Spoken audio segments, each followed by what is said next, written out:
2020년 8월 15일 성모승천 대축일 메주거리의 본당미사 강론입니다.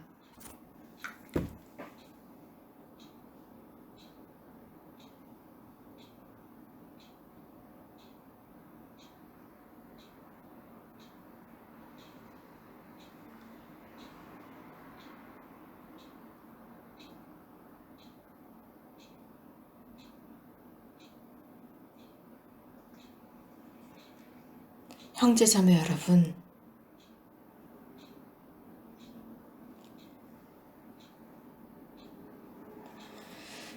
가끔씩은 거룩한 말씀, 성서에 등장하는 이 말씀들은 가끔씩은 약하고 조금은 인색해 보입니다. 즉, 이미지나 어떤 표징이나 표시들이 그런 것 같습니다. 하지만 그렇게 말할 수는 없습니다. 왜냐하면 이러한 모든 말씀 속에는 성서적인 메시지, 강력한 메시지들을 지니고 있습니다. 과거와 현재와 미래를 연결해주는 아주 강렬한 메시지를 지니고 있는 것이 성서에 등장하는 말들, 단어들, 표현들입니다. 이것은 오늘 우리가 지금 지내고 있는 복되신 동정말의 승천 대축일과 연결지어서 말씀을 드릴 수 있습니다. 예수님의 어머니의 위치, 실제적인 그 위치는 그 위치를 우리가 제대로 이해하기 위해서는 두 가지의 거대한 환시입니다. 이것은 첫 번째와 두 번째 독서에서 찾을 수 있습니다. 아주 놀라운 표징이 하늘에 드러났습니다. 태양의 옷을 입은 여인입니다. 붉은 용, 거대한 용이 해산의 고통을 앓고 있는 그 여인으로부터 태어나는 아이를 잡아먹으려고 기다리는 장면입니다. 또 다른 환시는 바오로가 언급하는 부활하신 예수 그리스도께서 천상 아버지께 이 세상에 대한 모든 권리를 이양하는 모습입니다. 자, 이러한 카테고리 속에서 엘리사벳에게 기쁘게 인사했던 마리아의 그 인사와 엘리사벳의 인사, 오늘 우리가 복음에서 들은 내 영혼이 기쁨에 노래하며 라고 하고 있습니다. 위대한 표징이 하늘에 드러났습니다. 왜, 어떻게 이 표징이 드러났을까요?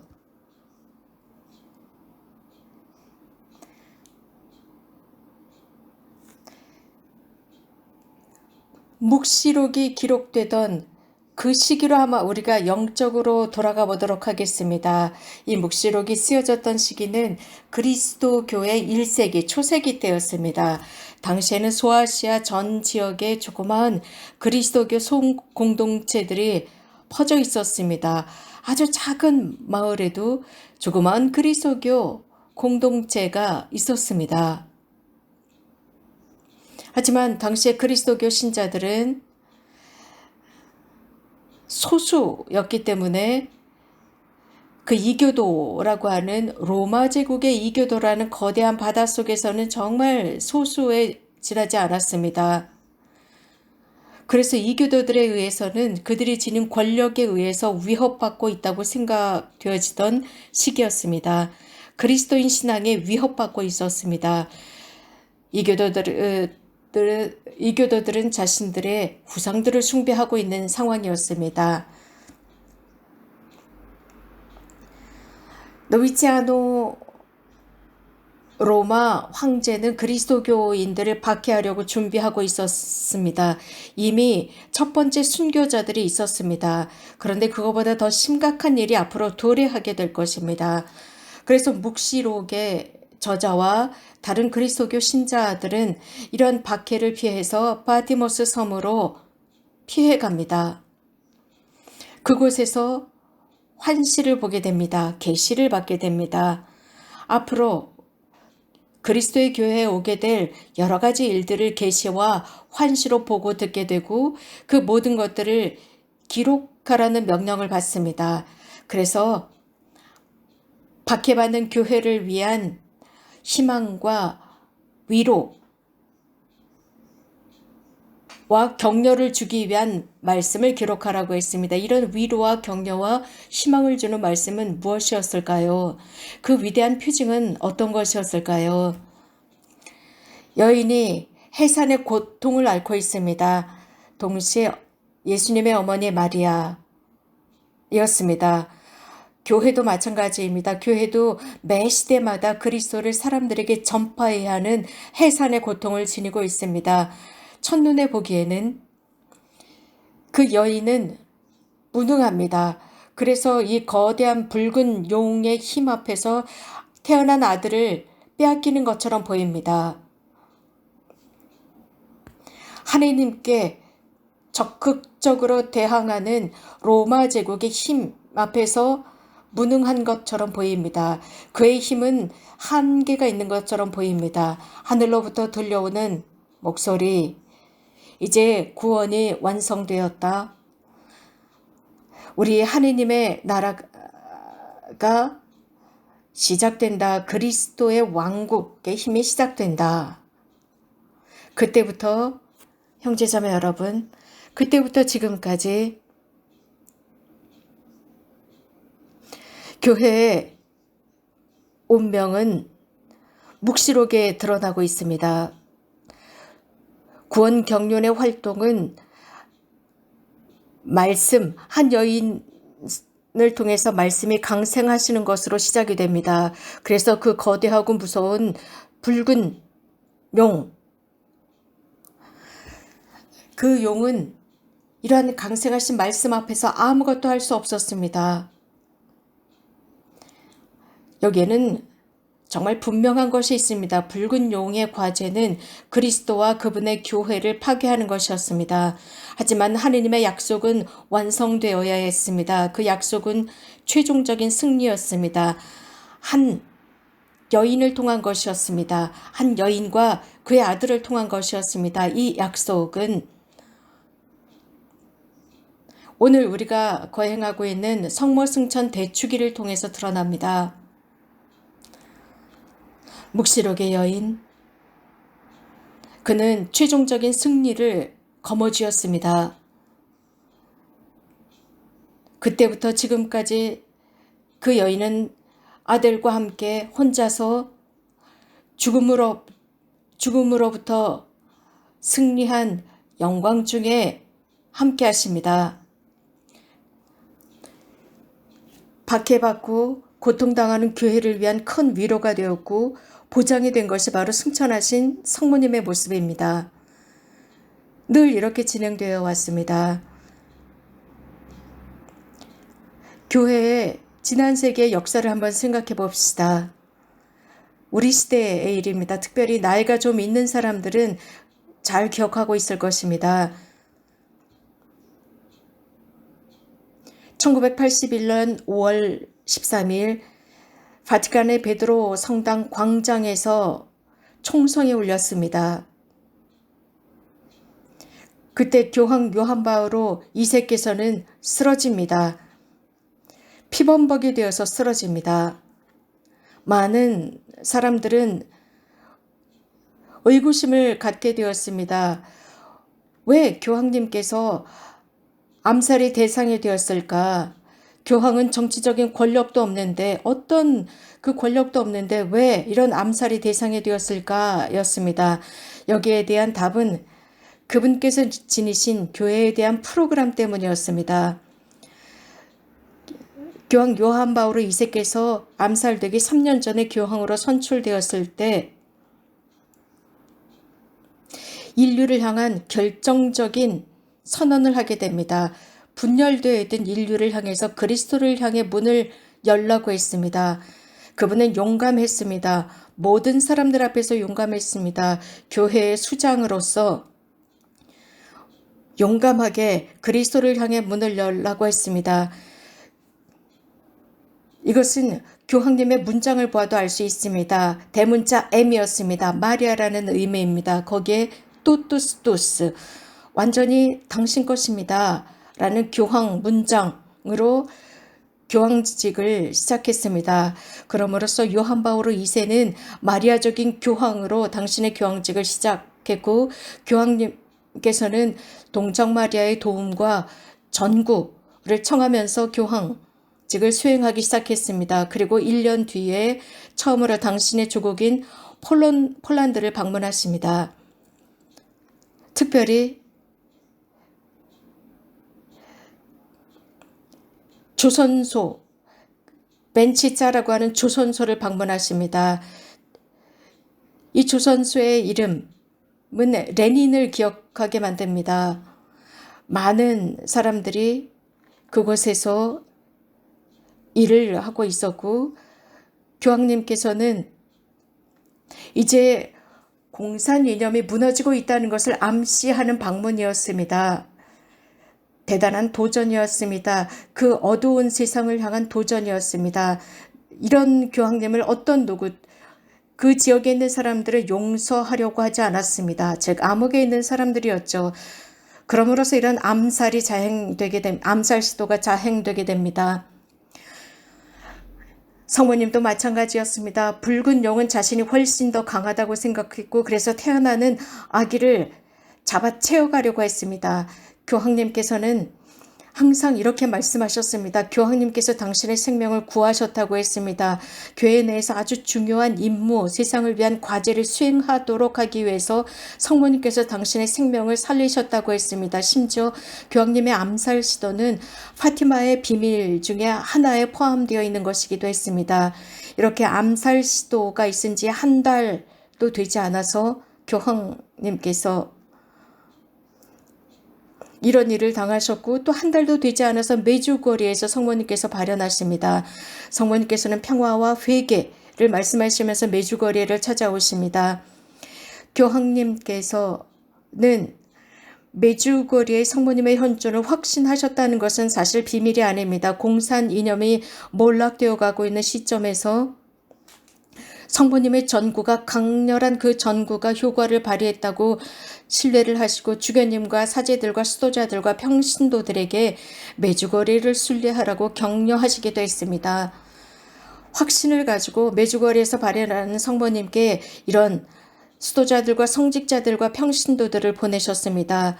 그래서 당신의 자녀들, 당신의 도움을 필요로 하는 자녀들은 메주거리로 보냈습니다. 이런 식으로 40여 년 동안 우리들은 바로 이 사건에 대한 증인들입니다. 성모님께서는 여러 가지 다양한 오해와 비난과 논쟁의 중심에 서 계셨지만 성모님께서는 끊임없이 인내하시면서 당신의 자녀들을 격려하시고 용기를 주셨습니다. 이 위급한 시기에 이런 활동을 해오셨습니다. 이것은 교회 외적인 박해로부터 오는 것이라기보다는 교회 내부에서의 교회에 속해 있는 사람들의 죄들과 그들의 나약함 때문에 오는 것이기도 했습니다. 신자들에게 필요한 것은 영적인 어머니 마리아이십니다. 이것은 모든 사람들이 육신의 어머니를 모시고 있는 것과 같습니다. 육신의 어머니가 없다면 우리는 태어나지 못했을 것입니다. 하느님께도 어머니가 필요하셨습니다. 이 세상에 오시기 위한 수단이었습니다. 예수님의 제자들도 이런 예수님의 어머니와 함께 모였습니다. 예수님께서 돌아가신 뒤에 그들은 이 층방에 모여 있었고 예수님은 부활하셨는데 성모님에게 있어서 가장 좋아하는 장소는 어디일까요? 교회입니다. 성당 안입니다. 신자들이 모이는 바로 그 장소입니다. 신자들이 모이는 그 성지입니다. 성모님의 축제 때마다 대축일마다 모이는 성지입니다. 성모님을 자신들의 영적인 어머니로 모시고 어머니를 사랑하는 신자들이 모이는 장소를 성모님은 좋아하십니다. 러시아의 유명한 소설가 도스토옙스키는 젊은 시절 4년 동안이나 시베리아의 수용소에 갇혀 있었던 적이 있었습니다. 굉장히 잔인한 수용소, 강제 노역 장소였습니다. 그가 수용소에서 나오고 난 뒤에 그는 자신의 그 모든 수용소에서의 기억을 책으로 출간합니다. 죽음의 집에서의 기억이라는 책입니다. 굉장히 충격적인 모습을 그리고 있습니다. 25살 먹은 한 젊은이가 죽어가는 모습을 묘사하는 장면이었습니다. 다른 그 수감된 사람들 앞에서 죽어가는 모습이었습니다. 어떤 의료적인 치료도 받지 못하고 죽어가고 있었습니다. 잔인하게 고통스럽게 죽어가고 있었습니다. 정말 뼈에 가죽만 묻은 앙상한 상태로 침상에 누워 있었습니다. 그의 손에는 아주 작은 십자가를 손에 쥐고 있었습니다. 나무 십자가였습니다. 도스토옙스키는 이렇게 말하고 있습니다. 죽어가는 그 사람과 방을 같이 쓰고 있었다고 했습니다. 다른 죄인들과 함께 그가 마지막 숨을 내쉬는 장면을 보고 있었습니다. 그가 마지막 숨을 내쉬기 전에 가쁜 숨을 내쉬고 있을 때 갑자기 찬란한 햇살이 그의 얼굴을 비추고 있었습니다. 그때 한 군인 하사관이, 머리에 헬멧을 쓴 하사관이 기관총을 어깨에 메고 그 방으로 들어오게 됩니다. 문을 열고 시끄럽게 열고 들어옵니다. 그리고 죽어가는 장면을 보고 그는 얼음이 된 것처럼 돌처럼 굳어버립니다. 그러더니 갑자기 군모를 벗고 무릎을 꿇습니다. 그리고 그 자리에 있었던 우리들 모두는 깜짝 놀랐습니다. 군인의 말 때문에 깜짝 놀랐습니다. 그는 죽어가는 임종자 앞에서 무릎을 꿇더니 이런 말을 했습니다. 이 사람에게도 어머니가 있었겠지요. 라고 무릎을 꿇고 침묵을 지키다가 침묵 중에 그 방을 나갔습니다. 도스토옙스키는 이렇게 기록하고 있습니다. 그는 그 임종의 모습, 그 군인과 임종자의 모습의 증인으로서 굉장히 큰 감동을 받습니다. 그리고 그 말, 군인이 남긴 그 말이 깊이 각인되었습니다. 그리고 책에서 그는 이렇게 되묻고 있습니다. 왜 그 잔인한 군인이 이런 말을 했을까? 그 임종자 앞에서 어떻게 이런 말을 할 수가 있었을까? 그도 어머니가 있었겠지. 라는 말. 도스토옙스키는 인간의 영혼을 굉장히 잘 알고 있는 사람이었습니다.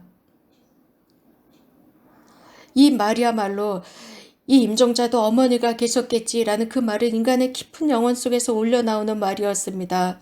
그 말은 인간의 마음을 건드렸습니다. 그 말을 듣는 모든 사람들을 감동으로 빠뜨렸습니다. 어머니야말로 인간의 가장 깊은 영혼을 압니다. 모든 어머니는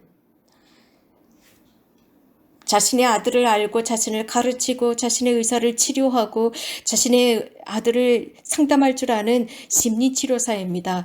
1인 다역을 하는 것이 바로 어머니입니다. 누구보다도 자신의 자식을 잘 아는 것이 어머니입니다. 자식에게 무엇이 필요한지 가장 잘 아는 것이 어머니입니다. 모든 어머니가 이렇습니다. 이런 어머니들의 모든 것을 말로는 다 묘사할 수가 없습니다. 그렇기 때문에 사람은 절대로 자신의 어머니 생모로부터 자신이 떨어져 나갈래야 나갈 수 없는 것이 어머니와의 관계입니다. 모자, 모녀 관계입니다. 형제자매 여러분, 이것은 성실하신 우리 어머니와의 모자, 모녀 관계입니다. 성모님은 예수님의 어머니였지만 우리들의 어머니이십니다. 어머니의 과제는 우리가 가장 비천하고 가장 낮은 곳에 비천하게 있을지라도 우리들을 향한 연민을 지니고 계신 분이십니다. 지난 세기에 가장 유명한 신학자들의 한 명이었던 스위스의 신학자인 발타살은 이런 말을 했습니다.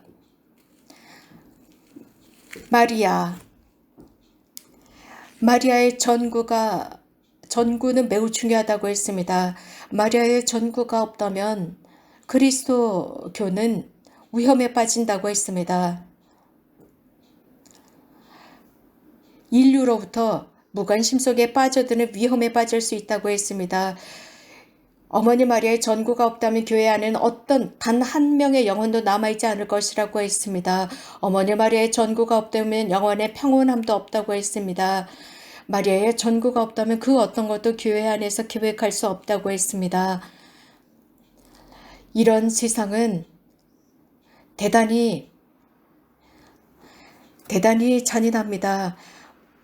지속적으로 이데올로기가 만들어지고 있고 논쟁이 만들어지고 있고 비판이 산출되고 있는 이런 상황 속에서 많은 사람들은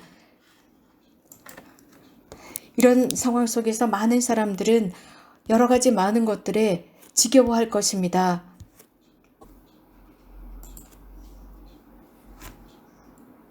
교회.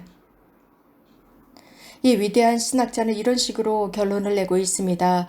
교회 내 마리아의 전구는 꼭 필요하다는 것입니다.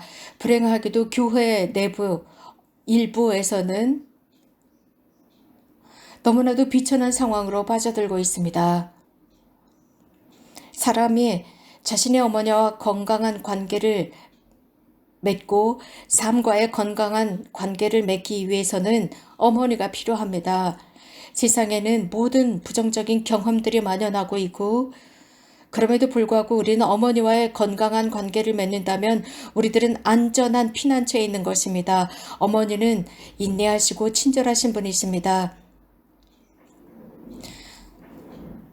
이런 어머니와 관계를 맺고 있는 사람은 인내하고 희망할 줄 알게 됩니다. 어머니가 친절하고 인내하고 희망하시기 때문입니다.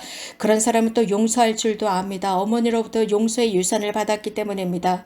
이런 사람은 어머니로부터 많은 좋은 것들을 배웁니다. 하지만 이 세상에 부정적인 많은 경험들이 있을지라도 그는 거기에 넘어지지 않습니다. 이런 사람은 연민과 고통당하는 사람들을 보고 연민과 고통을 느끼고 기뻐하는 사람을 보면 즐거워합니다. 기쁨입니다. 오늘 우리가 지내는 대축일이 우리들에게 전해주는 것은 기쁨입니다. 아주 흥미로운 것은 이 오늘의 전례입니다. 성모님의 대축일을 지내면서 이 대축일은 기쁨과 엮여 있다는 것입니다. 티옵스신 성모성심 축일도 마찬가지입니다. 이 티옵스신 성모성심의 입당송에서 이렇게 말합니다. 당신의 구원이 완성되었사오니 제가 기뻐 뛰논다 라고 합니다. 성모님의 탄생 축일도 그렇습니다. 교회는 기뻐합니다. 기쁘게 성모님의 탄생을 즐거워한다 라고 노래합니다. 또 우리가 이 미사를 시작하면서 기억한 것은 교회가 신자들로 하여금 오늘 우리가 지내는 이 축제는 주님 안에서 기뻐하는 것이라고 했습니다. 복되신 동정마리아를 위한 이 축제일에 서로 기뻐하자고 초대하고 있습니다. 이러한 모든 것은 그 기본이 있습니다. 그 원칙이 있습니다. 다름 아닌 성모님께서 하신 말씀입니다. 내 영혼이 주님을 찬송하며 라고 했습니다.